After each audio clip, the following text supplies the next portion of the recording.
சித்தர்கள் உணவின்றி வாழ பயிற்சி செய்தார்கள். அது உண்மையா இல்லையா? உண்மைதான். அப்போ அவர்கள் அது உயர்ந்த நெறி அப்படின்னு சொல்லிட்டு அதை பயிற்சி பண்ண போறாங்க அப்படின்னா அதை தானே எல்லாரும் தேர்ந்தெடுக்கணும்.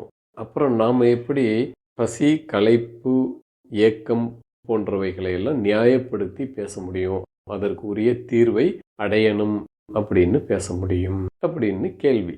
ஏன்னா நம்ம பாடத்துல அது வந்தது, அதனால இந்த கேள்வி வருது. சரி, ஆகட்டும். இந்த சந்தேகம் நல்ல சந்தேகம். இப்போ அந்த சித்தர்கள் சாப்பிடாம இருக்கிறதுக்கு பயிற்சி பண்ணாங்க அப்படின்னா அவர் எந்த வயதுல பயிற்சி பண்ணாரு?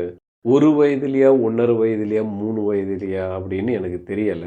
அதை கொஞ்சம் கேள்வி கேட்டவங்க சொன்னா பரவாயில்லை. என்ன, அதாவது நம்முடைய பண்பாட்டில் இது போன்ற பயிற்சிகளை எப்பொழுது செய்தார்கள் அப்படின்னா, சித்தர்கள்னா யாரோ விசேஷமான மனிதர்கள்லாம் கிடையாது.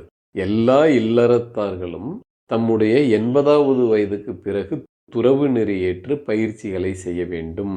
அதற்கு முன்னால் படிப்படியாக என்னென்ன பயிற்சிகள் சொல்லப்பட்டிருக்கோ இல்லறத்துடன் இணைந்து செய்து வர வேண்டும் அப்படின்னு தான் விதி. அப்படிதான் செய்து வாழ்ந்து வந்தார்கள். ஒரு 80க்கு பிறகோ அல்லது சிலர் 60க்கு பிறகோ இது போன்ற பயிற்சிகளில் இறங்கினார்கள். அவர்கள் தன்னுடைய குடும்ப வாழ்க்கை, தம்முடைய உறவுகள் எதிலும் நாட்டம் இல்லாதவர்களாக ஆகி முன் சொன்னபடி குடும்பத்தை நடத்தி பயிற்சிகளை செய்ததால் வெறுத்து கிடையாது. ஞாபகம் வச்சுக்கணும். குடும்பத்தை வெறுத்து ஏமாற்றி அப்படின்னுலாம் கிடையாது.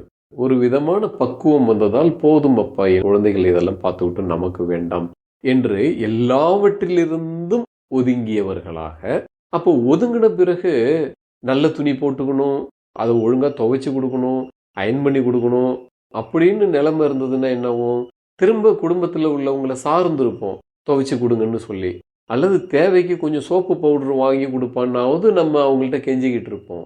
எதுக்கு இதெல்லாம் பண்ற? ஒரு கோவண துணியை கட்டிக்கிட்டு போவியா சேவனேன்னு நல்ல துணி வாங்கி கொடு, துவைச்சு கொடு, சோப்பு பவுடர் வாங்கி கொடு, இதை அயன் பண்ணி கொடு. ஏன் வேண்டாத வேலை?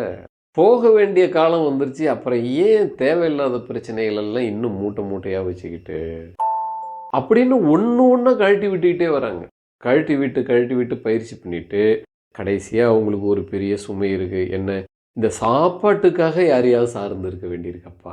இந்த நிலைமைக்கு அவங்க வரும்பொழுதெல்லாம் அவங்களுக்கு வயசு 80, 90, 100 எல்லாம் நெருங்கி இருக்கும். உங்களுக்கு தெரியும், ஒரு 100 வயசுக்காரங்க சாப்பாட்டுக்காக மற்றவங்களை சார்ந்து இருந்தா அங்க என்னென்னலாம் ரகலை வரும் உங்களுக்கு தெரியும். இது என்ன பண்றது? கொடுக்குறவங்க பக்கத்திலையும் அங்கே வழிகள் ஏற்படுகிறது, வாங்குபவர்கள் பக்கத்திலையும் வழிகள் ஏற்படுகிறது. ஏன்னா 100 வயசுல 90 வயசுல அவங்களுக்கு என்ன உணவு தேவையோ அதை குடும்பத்தினரால் செய்து தர முடியாது. ஏன்னா அவங்களுக்கு ஏற்கனவே 1000 வேலை இருக்கு. இவரை யாரு விசேஷமா பராமரிக்கிறது? அப்புறம் சாப்பிட்ட பிறகு வர பல பிரச்சனைகள் இருக்கு. அதனால வரக்கூடிய நோய்கள், அது வந்துச்சு இது வந்துச்சு, எல்லா கணக்கும் வரும். இதெல்லாம் ஒரு நாள் 2 நாள்னா பரவாயில்ல, தொடர்ந்து வருட கணக்குல இப்படி போயிட்டே இருக்கும்பொழுது இவங்க என்ன முடிவு பண்றாங்கன்னா, நல்லா ஞாபகம் வச்சுக்கிங்க, இதுவரை சாஸ்திரங்களை சரியாக குருநாதர்களிடம் கற்றுக்கொண்டு வந்தவர்களை பற்றி இப்ப நான் சொல்றேன். நான் இந்த சித்தர்கள்லாம் அப்படி இருந்தவங்க தான். இந்த சார்பை விடுவதற்கு விரும்புகிறார்கள். ஒருவேளை அவங்க மடத்துல தங்கி இருக்கலாம், அங்க சாப்பாடு கிடைக்கலாம், பிரச்சனை இல்லாம இருக்கலாம். ஆனா அங்க போய் தங்கினாதான் தெரியும் அங்க என்ன பிரச்சனைன்னு. நம்ம நினைச்சிட்டு இருக்கோம் குடும்பத்துல இருக்கிறவங்களுக்கு தான் பிரச்சனை, மடத்துல இருக்கிறவங்களுக்கு பிரச்சனை இல்லைன்னு. நீங்க அங்க போய் தங்கி பாருங்க, அப்ப தெரியும் அங்க என்ன நடக்குதுன்னு. அங்கேயும் பிரச்சனை உண்டு, ஒருவேளை அது வேறு விதமாக இருக்கலாம். அப்புறம் இவங்களுக்கும் வாழவும் பிடிப்பதில்லை. சீக்கிரம் போனா போதும், ஏன் இந்த உடம்ப வச்சுக்கிட்டு இதுக்கு வர்ற நோய்க்கெல்லாம் பராமரிப்பு பண்ணிக்கிட்டு, வேண்டாத வேலை. அப்போ விரைவாக உடலை விட சுலபமான சரியான நேர்த்தியான வழி என்னன்னா, ஒன்று உணவை குறைத்தல். முதல் படியில அதை நீண்ட காலம் பயிற்சி செய்துவிட்டு அடுத்த படிக்கு போவாங்க. என்ன, மரணத்திற்கு தான் தயாராகிவிட்டேன், இனி எனக்கு வாழ விருப்பம் இல்லை அப்படின்னு முடிவான பிறகு உணவை விடுவது அப்படின்னு தீர்மானிக்கிறாங்க.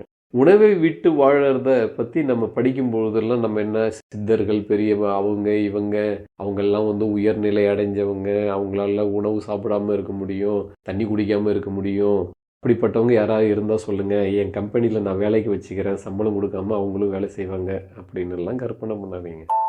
அவங்களால் முடிஞ்சது சாகிறதுக்காக காத்திருக்க முடியும். வேறு ஒன்றும் செய்ய முடியாது. வேறு எதையும் சிந்திக்கவும் முடியாது. அவங்க சிந்திக்க விரும்புறதும் கிடையாது. அப்படிப்பட்ட நிலையை அடைந்த பிறகு அவர்கள் அந்த முடிவை எடுப்பது தவறு கிடையாது. ஆனால் அந்த நிலை மரணத்திற்கு மட்டுமே லாயக் அப்படிங்கிறத புரிஞ்சுக்கணும். அதை விட்டு அவர் கற்றல், கற்பித்தல், மருந்து தயாரிக்கிறது, விநியோகம் பண்ணுறது, கோயில் கட்டுறது, குளம் வெட்டுறது மாதிரி ஏதாவது காரியங்கள்ல இருந்தார்னா வேறு வழி இல்லை, கட்டாயமாக சாப்பிட்டு தான் ஆகணும். அனாவசியமாக சாப்பிடாமே எல்லாத்தையும் செஞ்சாருன்னு காதில் பூ சுற்றுற வேலையெல்லாம் வச்சுக்க வேண்டாம். இதெல்லாம் கெட்ட பழக்கம்.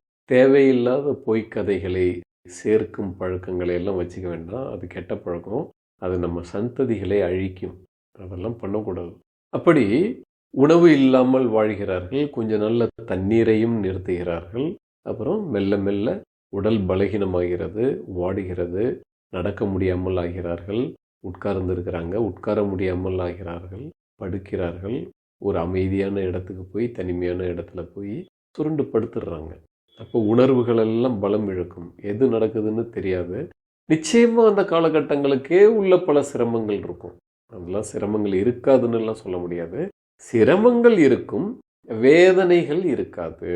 அது எப்படி? அது அந்த வேதனைகளை இல்லாமல் செய்யதான் இவருக்கு குரு உபதேசம் கிடைத்துள்ளது. அந்த உபதேசம் கிடைத்திருந்தால் இந்த இடத்தில் வேதனையை சமாளிக்க முடியும். அப்படி கொஞ்ச காலம், சில நாட்களோ சில மணி நேரமோ இருந்துட்டு அவர் இந்த உடலை விட்டு ஆண்டவனை அடைகிறார். அப்போ இதெல்லாம் அவர் பயிற்சி பண்ணது சரியா தப்பான்னா அந்த வயதுக்கு அது சரி, அது தவறு கிடையாது. எல்லாரும் அதை தான் செய்யணும். கடைசி காலத்தில் அப்போ போய் உட்காந்துக்கிட்டு எனக்கு மோர் குழம்பு கொண்டு வா, வத்த குழம்பு கொண்டு வா. அப்புறம் அவங்க சொல்லுவாங்க, இல்லை இன்னைக்கு சாம்பார் வச்சுருக்கோம், வடை பாயசம் பண்ணியிருக்கோம், இன்னைக்கு விருந்தாளி வந்திருக்காங்க, அதுதான் எனக்கு உடம்புக்கு சேராதுன்னு தெரியுமில்ல, அதை கொடுத்தா நான் எப்படி சாப்பிட முடியும், நீ எனக்கு கொஞ்சம் புளிக்குழம்பு பண்ணு. இது ஏன் தேவையில்லாத பிரச்சனை?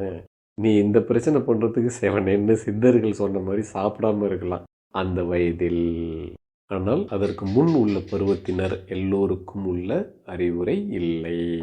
அந்தந்த பருவத்தில் என்னென்ன கடமைகளோ அவைகளை செய்து தாண்டி வர வேண்டும். அதில் தவறு இல்லை. ஏனென்றால் இந்த பசி, ஏக்கம், களைப்பு இவைகளை நாம் ஏற்படுத்தவில்லை. இவைகளை ஆண்டவனே கொடுக்கிறார். என்ன? நாம் ஏற்படுத்தவில்லை, இறைவன் ஏற்படுத்துகிறார் நமக்குள்.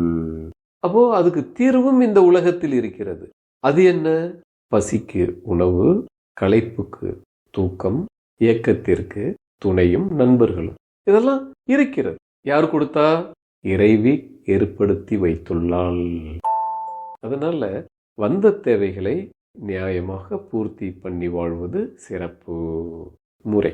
அதை ஏற்க முடியாத, ஜீரணிக்க முடியாத வயது வருகிறது. அப்பொழுது நாம் விடுதலை பெற வேண்டும். இந்த தேவைகளை மீண்டும் நம்ம போய் 80 வயசு, 90 வயசு, 100 வயசுலேயும் தேவைகளை வளர்த்துக்கிட்டு நம்ம போராடிட்டு இருக்கிறத விட அதை விட்டுட்டு போகிறது எப்படிங்கிறதுக்கு வழி கண்டுபிடிக்கிறது சிறப்பு.